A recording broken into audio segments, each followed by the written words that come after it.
Welcome, SlyVinyl radio listeners around the world. Joining us today is a member of one of the most important groups of the early internet scene, an act that can only be described as a pioneer in many of the techniques that we see in modern electronic, hip-hop, beatmaking, cloudrap, lo-fi, and more today. Friendzone's very own Dylan Reznick. Hey, it's nice to be here. Joining us also today is SlyVinyl's own Dave Hampton. Hey, everybody. It's great to be here, too. And I am your host, Eric Hughes. So, Dylan, it has been a while. You have been kind of under the radar as of late, but today we are going to be talking about SlyVinyl's exclusive vinyl release of Friendzone's Collection 1. First off, we want to talk to you and get to know you a little bit more. Do you want to tell us about how you got into making music in general?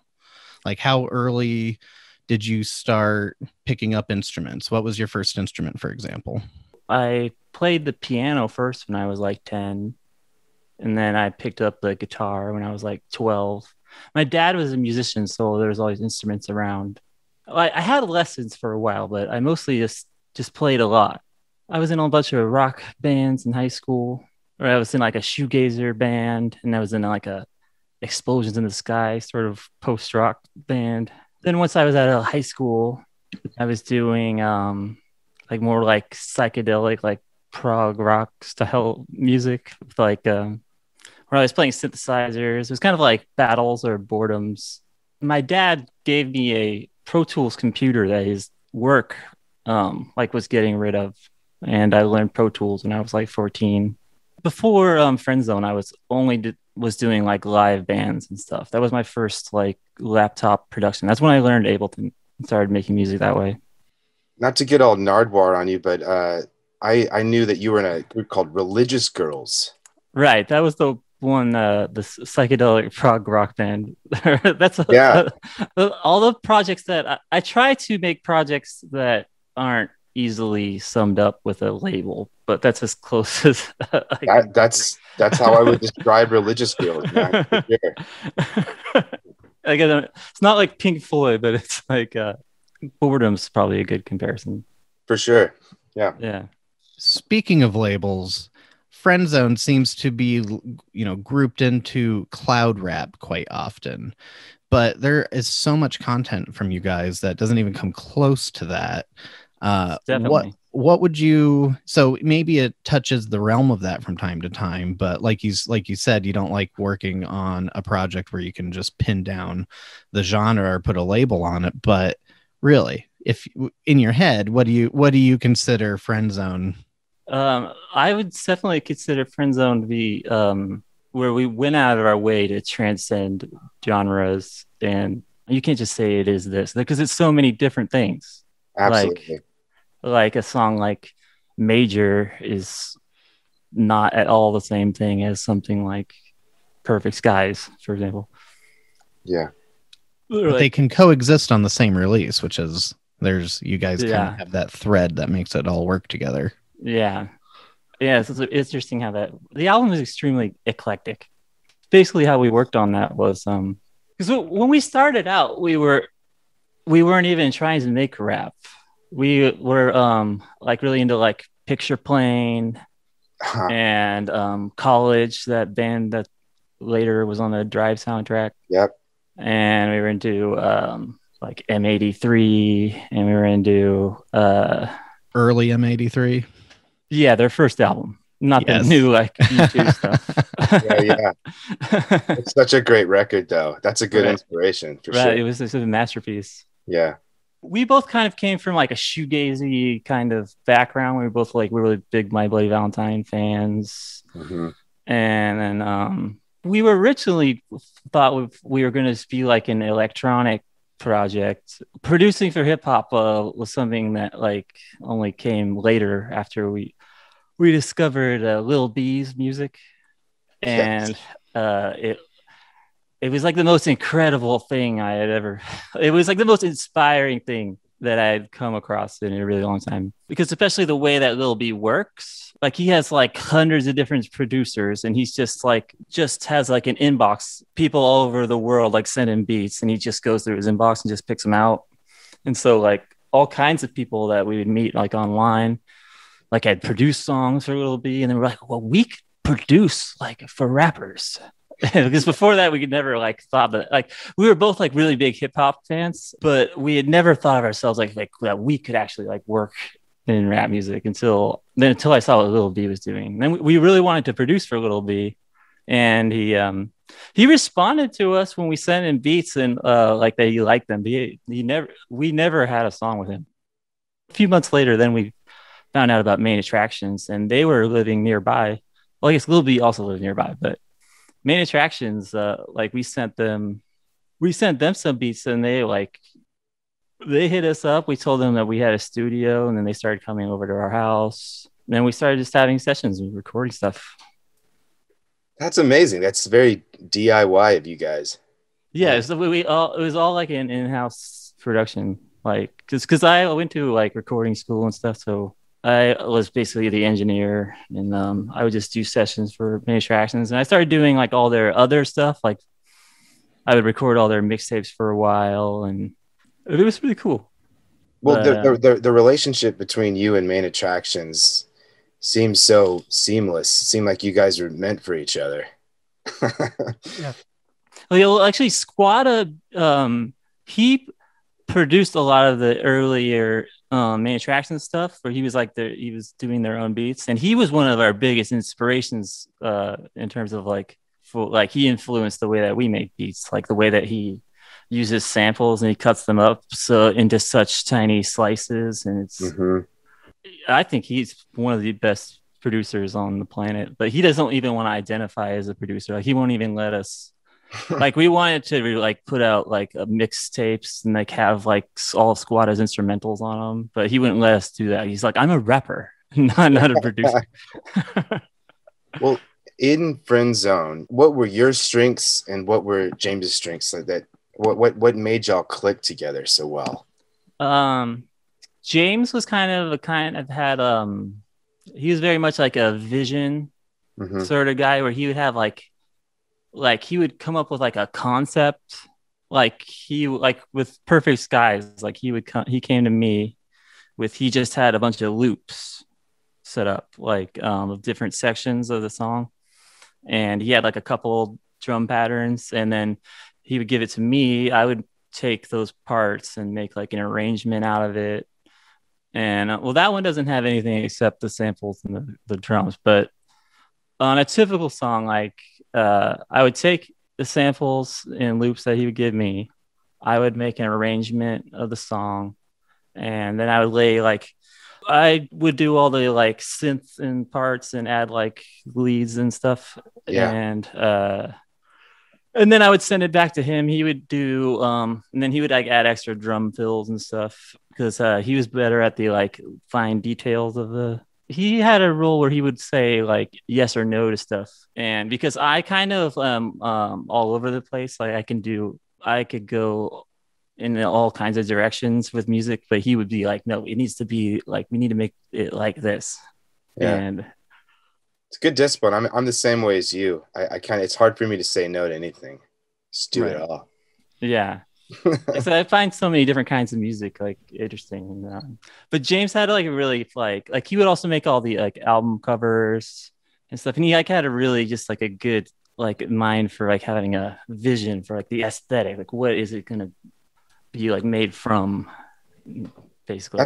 That leads me to a question I've been wanting to ask you for a while. What was it about Yukiko Okada that y'all wanted to put for the collection 1 cover? Oh, right. It was James's idea, and it's just it was just, he just had like this really haunting story, and then this picture was so like there's something else so iconic about, like she has so many photographs that are like that. Like right. I don't know if you guys know about the story behind Yukiko. Oh yeah, Okada. I went down the rabbit hole, man. It's a crazy story. Tell us about it, man. Oh, she was like a pop singer, like an idol in Japan, and she has this like she seems like the most happiest, like sweetest girl, and Mm-hmm. but then one day when I think she was like only 18, and then she like was found they like found her in her bedroom. She like slit her wrists, and then they tried to like save her, and then she jumped out the window and died. Yeah. And like nobody knows like why or what happened. And it's just like I don't know, it's just really intriguing. Very. And Yeah. They like said it was like unrequited love or something. She was in love with someone that wasn't in love with her.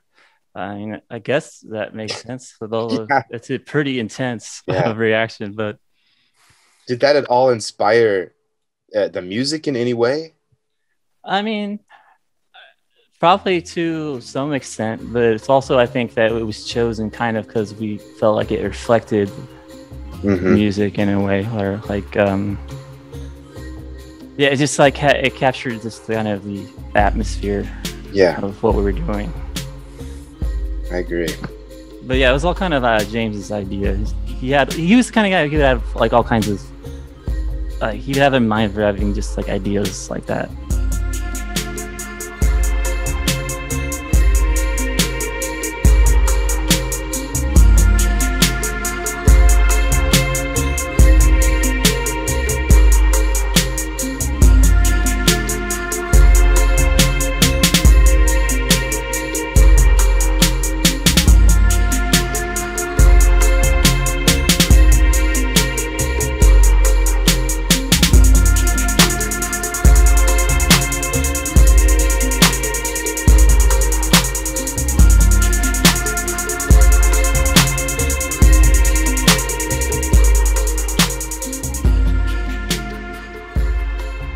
Well, while we were putting the actual physical release together, it was important to both you and us to, keep that aesthetic and everything about that when we were having to basically recreate the image, because the original image couldn't exactly be printed on a full size LP jacket without being, completely over pixelated.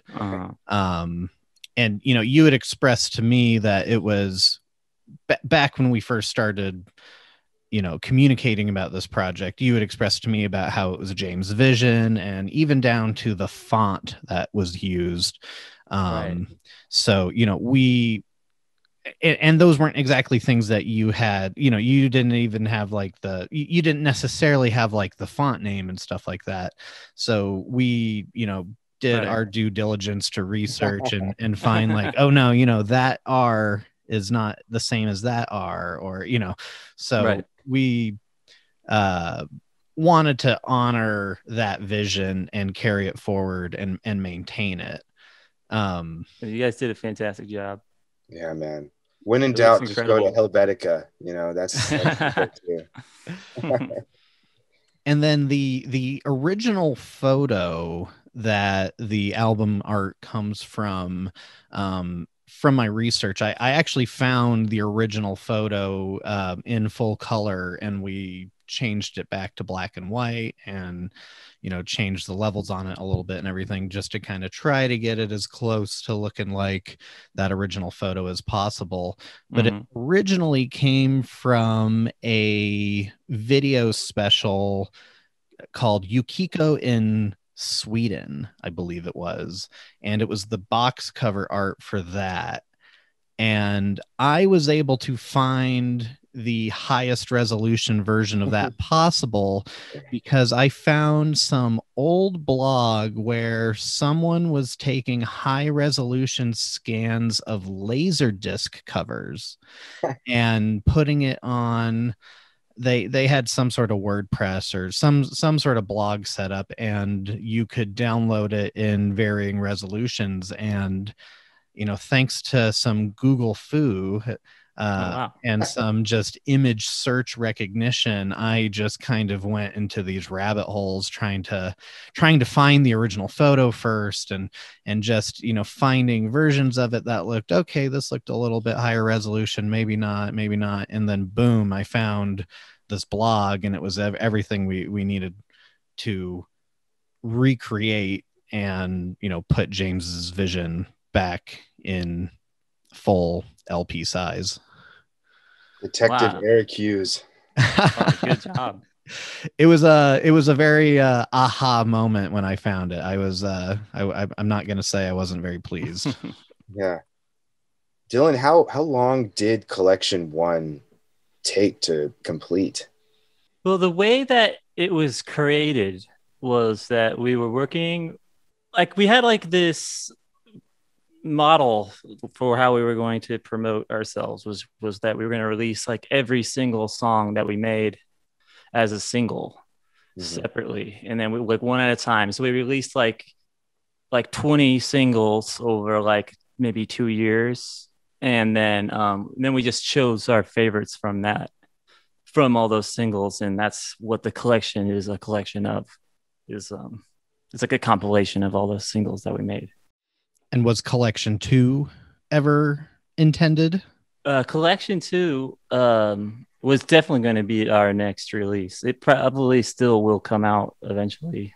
I was planning on putting it out a couple of years ago, but I don't know. It got a little emotional. I think I wasn't really ready to do that yet. Maybe I'll get back onto it. Maybe I'll do that soon.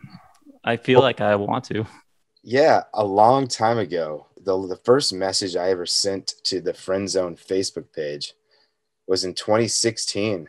I didn't even know if it was like a fan page or if it was just I didn't know who I was reaching out to, and I was just like, hey.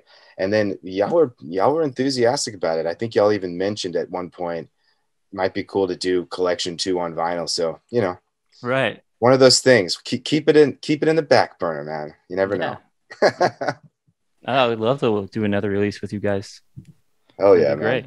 Yes, like I have at least 4 hours worth of unreleased Friendzone stuff that so I was thinking that probably collection 2 will end up being like either like a triple disc release, or it would be like a released in like several volumes or something along those lines. That's exciting, man. I love the idea that there's that much unreleased Friendzone material. There's a lot. There's like a huge amount because we spent 3 years creating 808s and Dark Grapes 3, that album with Main Attractions, where we produced the entire thing. And the way that was like the way the creation of that album worked was basically we were working nonstop, making tons of beats. Main Attractions would come over like 2 or 3 times a week, and we would do like 12-hour recording sessions, and they would just record over every single beat that we had. And they always insist on doing every single song like they do it freestyle in one take. What? Yeah, they won't write anything down, and it seemed to work, but it also ends up where like we, after 3 years of doing that, like doing that nonstop, we ended up with like at least 100 tracks we had finished, and then we and so out of all that, there's lots of unused stuff and like that has still not been released to this day. But like there's 2 more albums worth of like Main Attractions songs that if Main Attractions ever wanted to I would probably need their permission to put that stuff out. But there's like we have like a whole other like we actually completed the whole album worth of songs for 808s 3, and then they said that they were like they were just like, it's not good enough, and then we like started over and like recorded a whole nother album, and that's what we ended up eventually releasing. But the thing that we finished before that, I think, has like a ton of incredible songs, but they never wanted to put it out. When did it start to feel there was some momentum, like in the ether, like people were starting to take notice? We had some traction even before we started doing hip hop production, but once we started working with Main Attractions, especially when we put out Perfect Skies and Church, which was originally released as like a 2-song like single, like with the A and B side. Mm-hmm. Originally, that was not even going to be on 808s and Dark Grapes 2. They had like these like douchey managers at that time that like those guys, they told us that like our hi-hats are too loud, and they like didn't like our songs that we made with Main Attractions, and like he like just wanted Main Attractions just to work with like the producers that were like his friends or something. But then Mishka, the label that was that put that album out, like told them, oh no, you have to put Perfect Skies and Shush on this. Like you don't have a choice. That's great. And then they made the right choice. Yeah, it turned out like did. those two tracks had some of the biggest response out of that whole record, it seemed like.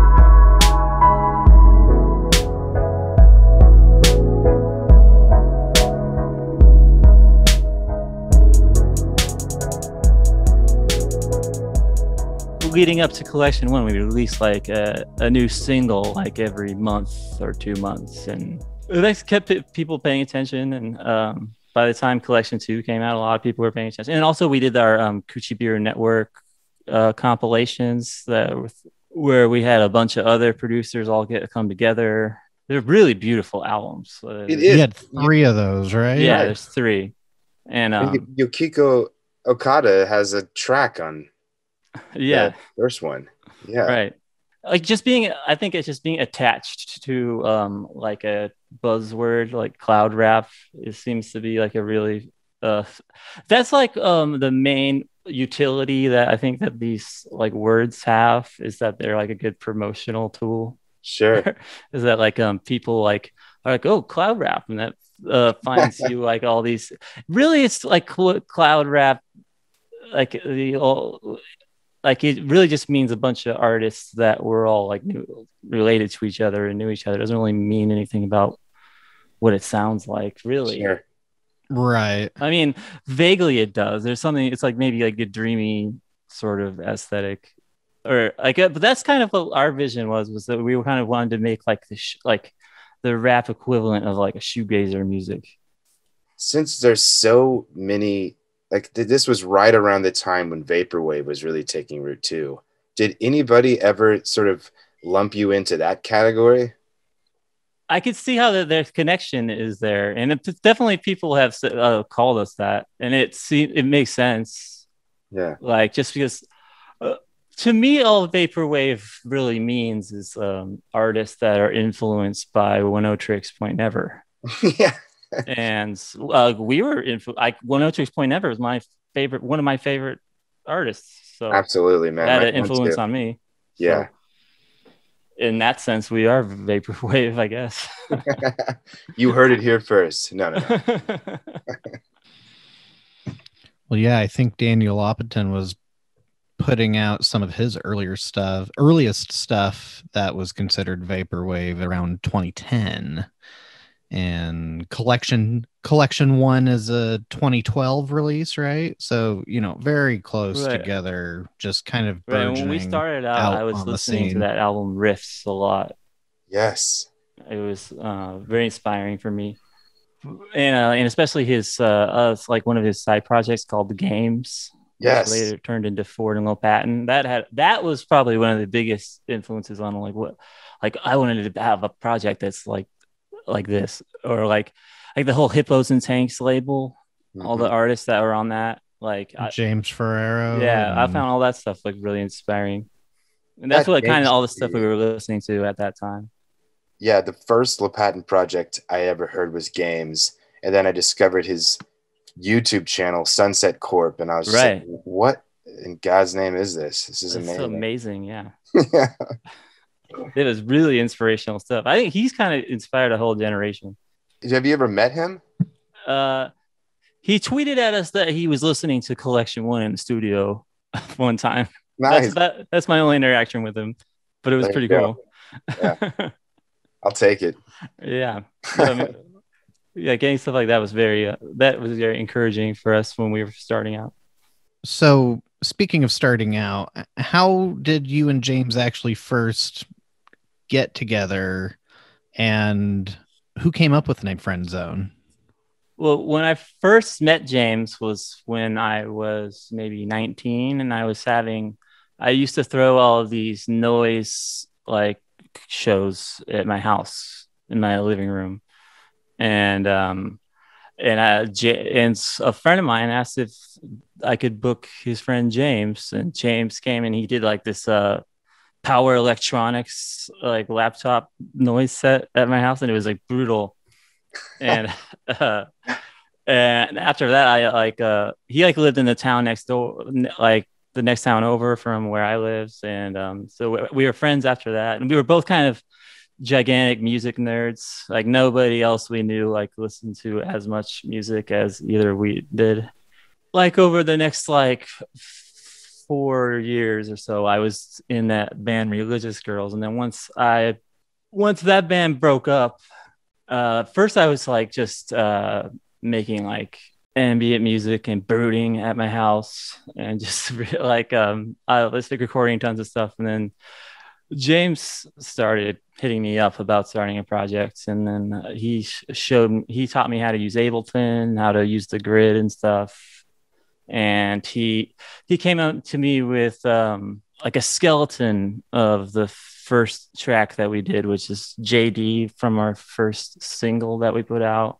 And then we did the second track called ALL. And yeah, we would just get together at my house and sit around the laptop and like just talk about what the song was going to be. And then we would go back and forth, like send the sessions back and forth to each other. But yeah, that's how it started out. Was just James was like, okay, let's start a new project. Yeah, and like I didn't want to start like a live instrument band again, because I didn't want to deal with like a whole bunch of people. So it seemed like so much. It was really liberating because I had never made like electronic sequenced pre-programmed music before, and it was literally liberating because all of a sudden you don't need like a bunch of other musicians. It doesn't like you don't need somebody that like is like really proficient. If you want to have like a really complicated part, you can just like program it. And I felt like I could just like make anything. Yeah, you guys were in control of everything, and it's evident. There's like no outside influence other than what you guys were into. It's evident in Collection One for sure. Yeah, I would equate. I mean, just to talk about the track Near, that was an important song for me, because songs like Perfect Skies and I Miss Y'all are immediately beautiful, and you love it immediately. But Near was really, really challenging. And when something like that hits my ears, my first instinction is to just kind of go like, I don't know if I like this. And now it's probably my favorite track on the entire collection. And a lot of your songs did that. Like I was very like, I don't know. I don't even know what this is. I don't even know what to think about it. And so I'd kind of skip to the ones that were more immediate. Right. But then you just always go back to those. And Near, my gosh, man, it just never gets old. I love that song, man. Yeah, those tracks like that I felt like were really special. Like it's kind of like that album Loveless by My Bloody Valentine, or maybe the first time you hear it sounds like just like a bunch of like weird, loud and like abrasive, but like they take the like abrasiveness to this level where it becomes really like beautiful.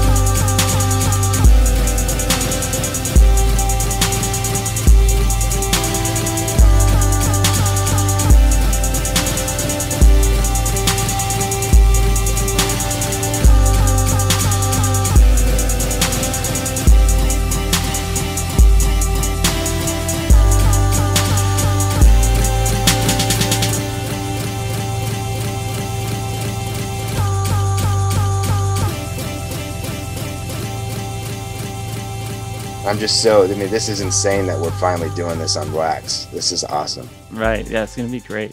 Yeah. I was really, really thrilled to look on your Instagram and see everybody freaking out. I was like, these are my people, you know? Yeah. Yeah, it felt good to see how much support there still is. Because we never really make like music that is like outright commercial or Mhm. like trendy in the obvious way, at least. Right. We were more interested in building like a gradually like a cult kind of following, sort of like like the Grateful Dead or something, where like their fans will like follow them on tour and go to all their shows. It feels good because those kind of people will stick with you and they like won't forget about you like in a couple of years. But like, who can even remember all the like chill wave bands that were exploding at that time when like Yeah. um It feels funny just saying chill wave now. That was like, that's funny. right. That was like the huge trendy thing at the time. It was like cold cave and all this. But it was weird because it was like all this like random crap, and they just called it all chill wave. Yeah, they called Ariel Pink chill wave. I was like, that's Right. funny. That's Yeah. hilarious.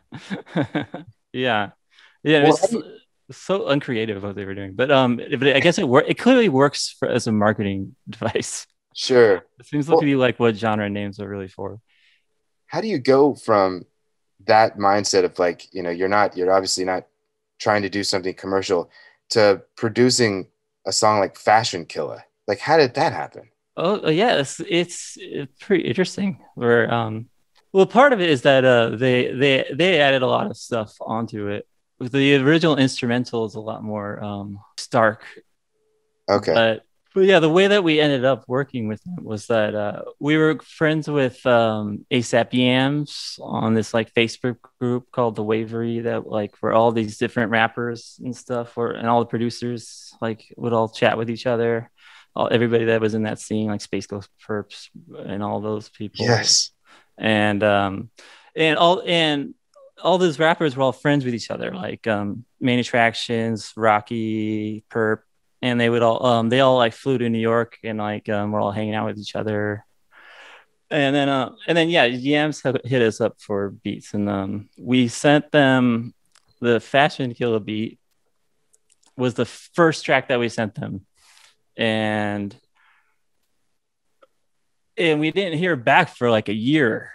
Whoa. And yeah, and we were sending like, and so we sent like a whole bunch of other tracks over all that time, but then eventually they were like, no, we want to use that very first track that you sent us. They're like, we definitely are going to use that one.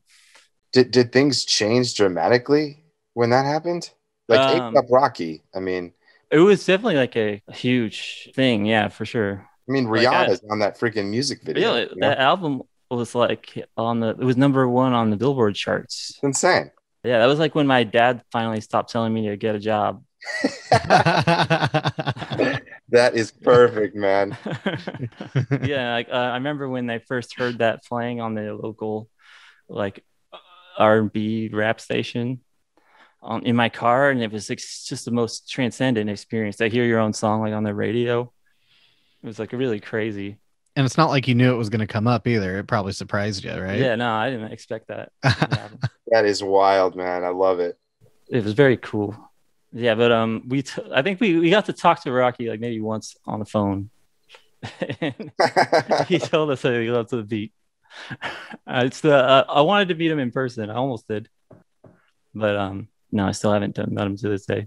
One day, man. One day. Yeah, yeah, but it's like after that came out, then we started getting all these crazy offers, which like didn't even make sense. Like they asked us to produce for like Flo Rida and Yes. and Missy Elliott and all this stuff. Wow. Wow. And yeah, I mean, like we sent beats to them, and then like they didn't use any of them because our beats are way too weird, which obviously they are. Like, why would Flo Rida use one of our beats? Yes. Oh, that's fantastic. Have you heard a lot of that throughout the time though? Just people saying that, these beats are too weird for me. It is very like delicate, and like only very certain rappers can even try to rap over it. Like the way that our beats sound, it's like maybe it seems like it's very like too busy for most rappers. They're like, I don't know what to do over this.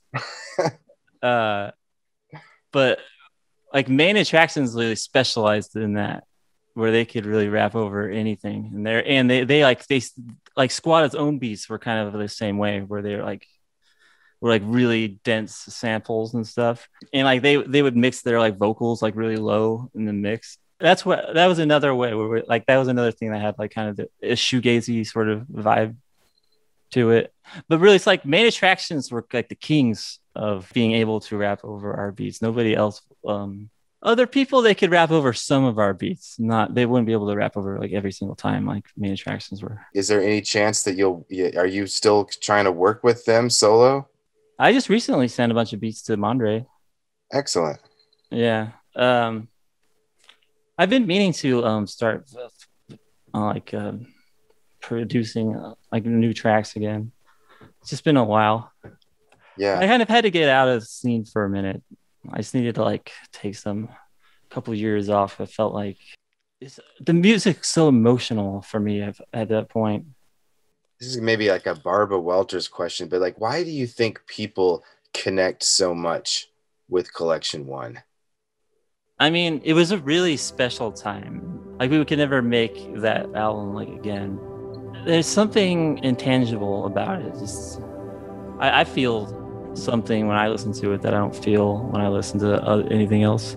I guess that would explain why other people also might feel like that.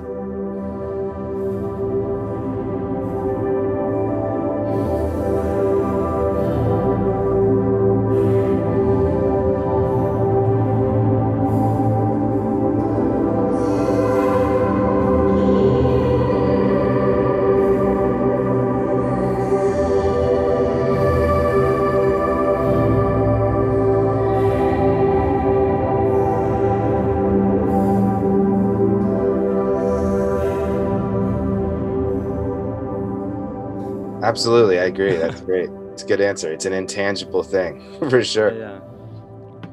Intangible until now.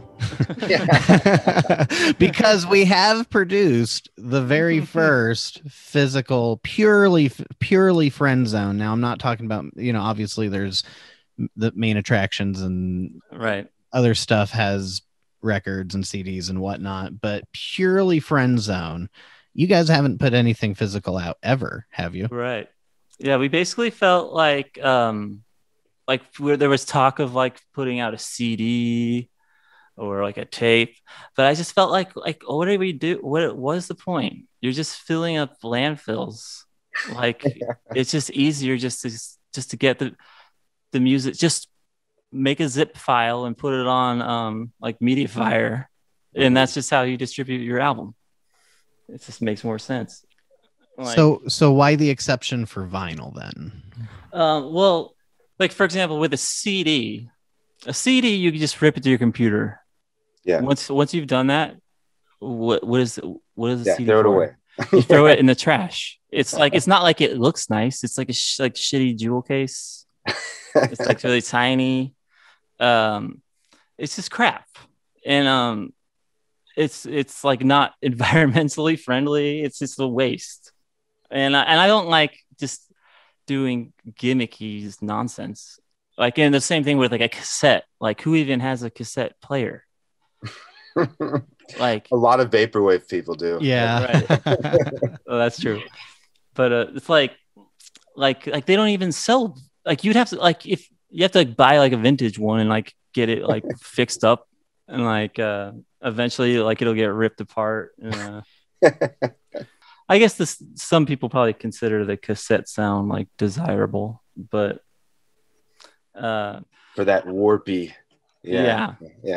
But I felt like vinyl is the only thing that would actually make sense as like if you're going to like have a physical release, because who's buying like a music on a physical medium? Like a collector, right? Like somebody who's actually into that. And because like the average music listener is just going to listen on Spotify. They're not going to put it on a vinyl record or use any physical medium at all. But if you are going to use a physical medium, it only makes sense to use vinyl. And vinyl, you can't like just rip it to your computer. It's legitimately analog, not digital. Like it does have kind of a different sound to it. And it's like you have the big beautiful album art. It's just like it's like a nice thing to like have, like just like, to have like on the shelf. Like it looks nice. You can show it to people. Plus, it challenges your urge to like skip around. Right. Yeah. You can hear the Yeah. whole thing from A to Z Yeah. as it was intended. Yeah, Yeah, it makes you really like experience it better. absolutely. Yeah, and you Yeah, actually focus on it because you actually like eventually you have to turn it over. You can't just like stop thinking about it. Right. which I've done plenty of times. You go, oh, and you run on over to the. Why is there silence in my house? Yeah. Dylan, you were able to actually get a couple copies of the record in hand already prior to the release. Mm-hmm. Tell us what you think. Did we do it justice? You guys did a fantastic job. I think it's even nicer than the 808's 3 vinyl release. Like you guys made really good choices on the different like the clear one being the main one, Mm-hmm. and that it goes perfectly with the whole with the cover with the minimalist aesthetic, but it's also has like a different vibe to it. Yeah. So for the listeners out there, we did 3 different variants. The album art for collection 1 is purely black and white. So we wanted to keep that black, white, gray tone aesthetic when we were picking our 3 different variants. The deluxe variant, the Wax Mage variant, which is only limited to 25 copies, that one is the craziest one. Uh, Yeah, that looks really cool. the wonderful people at Gotta Groove Records and the Wax Mage team specifically just really knocked it out of the park. You can see in the middle there's just this kind of like white pearly like almost ghost like sheet looking thing embedded in the middle. And on the edges you can see that there's kind of that like splatter effect, but if you look it's actually split half and half. You've got this like black splatter on half and then a white splatter on the other half, but only Right. around the rim, so you can kind of just uh I don't even know, it looks like this like It crazy looks like you're having an acid trip in like 1956 watching television. It's Yeah, great. like are all of them like uh exactly the same, or is each one kind of more unique? So the way the Wax Mage people make them is they're generally the same concept, but obviously since record pressing is a variable process, there may be slight differences between copy to copy. But in this particular run all 25 copies should be the what we just described. I feel like there's a little chaos involved. Yeah, Slightly. Yeah. it seems like there must be. Yeah, we might even have to get a group shot of a couple of them together, but the one that I have open is exactly how I envisioned it when I ordered it. And they're really great about working with you and kind of helping you see like how we work together to get the final vision to across the finish line. Eric just told him, give me something like Chlorine Mist. Can you do that for me? Maybe should we name that variant the Chlorine Mist variant? We can do Let it be so. All right. What do you think, Dylan? All right, I approve. All right. Whoever's listening to this, make sure that's what it says on Discogs. There you go. So that's just the deluxe variant, and then on top of that, we have 2 other variants, limited to 100 copies. We have the metallic silver splatter. It's a metallic silver base, which if you look at it, it looks really cool. It's not just like a regular gray. It's actually, kind of it's got you can tell it's like melted metal looking. And then on top of that we had the black and white splatter. I think it puts a really cool effect down. And then 200 copies of what we're calling the ultra clear. It's not just a regular sometimes when you order a clear record they kind of are a milky clear Mhm. or just maybe even off white a little bit. But this thing looks like it's made from a window pane. Yeah. It's crisp, it's clean, I've never seen a and record that looks like that before. it looks really good. And I'm very pleased with the way they came out. Yeah. This has got me this really got me into the zone too. Like I feel like I'm gonna put out a new album soon because this has gotten me like listening to all my old tracks. That's awesome, man. And just because I've just been sitting on like a mountain of music, and I just haven't been. I've just been making tracks and then just putting them in an archive and just not doing anything with them. And just because I just haven't, like, I've just been avoiding it. And just doing this project kind of made me just, especially with kind of music that I like to make, where I like to make music that's really blissful. Mhm. And the world is like really dark, I feel like right now. Yeah. But And you want it to be genuine. right. And but doing this and just seeing how much love that I've been getting from all the people in the world, and that people really care about what I've been doing, and it makes me feel like actually I need to get back to this. I need to put out a new record. I have multiple albums worth of material finished. I just Man, need to make a track list and just put it out. I can't wait to hear some of this stuff, man, for real. Yeah. And you know what? The good news for you is that you have a lot of Friendzone fans who feel the exact same. So be encouraged there. Yeah. That people want to hear what you have. Right. in And your that's head. the other thing is I feel like, the least that I can do in this kind of a fucked up time is like at least bring something beautiful for people to enjoy so they can, you know, like have something Amen. That's awesome. nice in their lives. I think of oh, I should be a political activist or something so I can uh like releasing music is so unimportant. I should like out there like protesting against these wars and all this crap. But I mean all that's very important, but I forget how like art is very important in its own way. It's like a part of like it's it's like the essence of like what being like a human being is. And if we don't have that, like then we're like really fucked. Like we need to Absolutely. we need Agreed, man. beauty in our lives. That is important. It's just as important as any like lots of other things. And this is like reminded me of that, this whole project. That's it's an honor, man, to be talking to you about it. Yeah, this whole thing has been great. It has been an absolute pleasure working with You guys as well. I would love to work with you guys on a future project for sure. There you Send it go. our way. We are all Great. ears. SlyVinyl listeners, keep your ears to the grindstone. You never know what's going to happen. All right. Thank you, Dylan. It has been so wonderful having you today.